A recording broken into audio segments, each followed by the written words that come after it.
So I get the thorns out of my hair, and immediately my body loosens up and I feel better, like I can breathe again. But the ground is still like all fucked up, and I'm like trying to walk around and I'm having a hard time. And so there's a vape shop next to the tattoo store, and because I asked the two girls, I was like, can I use your phone? I'm gonna call my grandma and see if I can get a ride home because like I'm having a bad time. So they were like, yeah, and I call her twice and she doesn't answer. So I run into the vape shop, and like immediately, like the sides of my vision start to go out. I can barely see. And I asked him if I can use his phone, if I can sit on the couch. And I sit on the couch and I'm thinking, like, I call her real quick. I'm like, can you please come get me? I'm at this place in Murfreesboro. I'm like, what's the address? He tells me the address. I tell her the address. She's like, yeah, we're coming. Um, and I'm like, can I stay on the phone with you? Because I'm thinking I'm about to die. Like, and the dude, I'm like, can you come sit by me, please? And he comes and sits by me, and like, he turns into the Grim Reaper. Like, literally, he had this jacket, and it was the same jacket alien that I seen in my DMT trip. The scary part of the DMT trip, part 2, where I seen the guy zip up the jacket.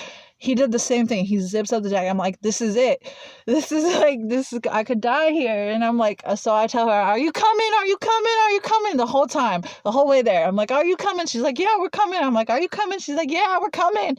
So she gets there. I'm like, can you come inside and get me? I have her come inside because I feel really unstable. She holds my hand and walks me to the car. As soon as I get in the car, everything starts to loosen up. My body, like, the foundation starts to become stable again. And I come home and I lay in bed and I look at my tarot cards for the first time. And this pack of tarot cards my aunt had got me earlier this summer, because I had an old one. I looked at the old one and I compared it to the new one. The old one was like the past, and then this new one was telling me about now. And like I studied that. And so I stayed sober for a few days, but like I just kept eating and sleeping. All I could do was eat and sleep. And I was mad. Like I wanted to get high again. After all of this shit happened, I wanted to get high again. So one day, a couple weeks later, my grandma, she takes me to the parent teacher store. She's a teacher.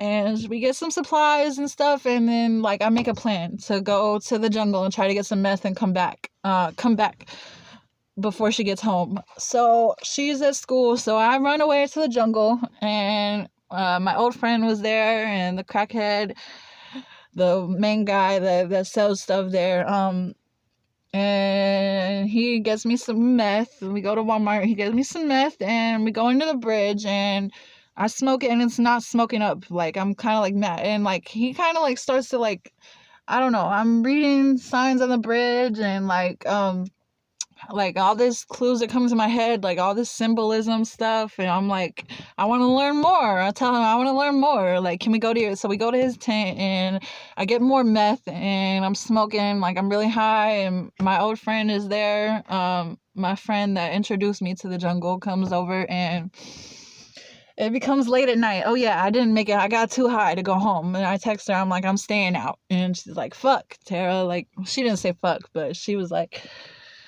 mad. So yeah,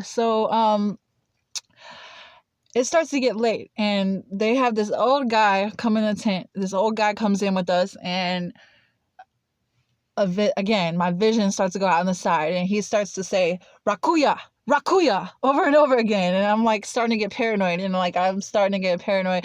Like, they had knives in there. I'm like, whoa, are my friends about to turn on me? Like, I really thought. So my friend, me and my friend that introduced me to the jungle, like, we end up having sex, like, because I'm like, I'm scared. He's like, I'll make you feel better. And so we did that, and everybody left the tent, and we did that. And he was like, you want to come back to my apartment with me?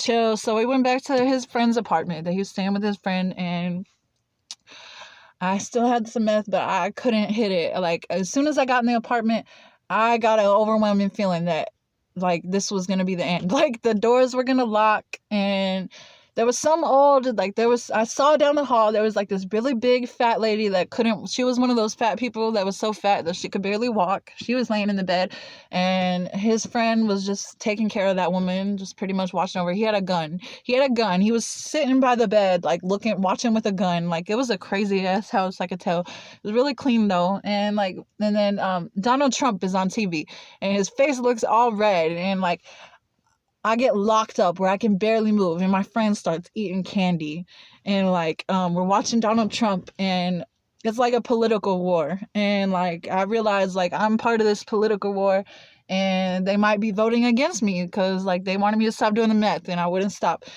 and I'm like, I'm sitting there debating, like, can I leave? Am I gonna be able to make it out of here?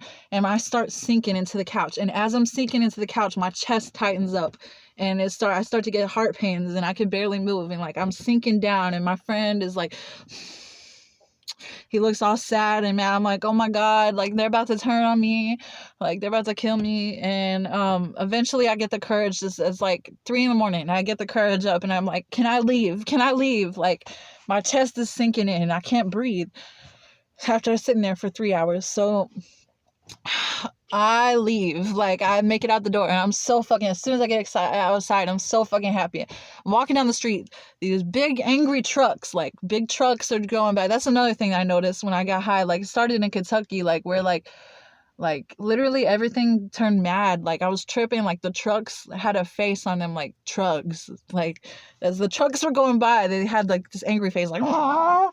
And like, yeah. So I threw my pipe in the dumpster, and like, I feel like I'm walking on thin ice, like, as I walk home.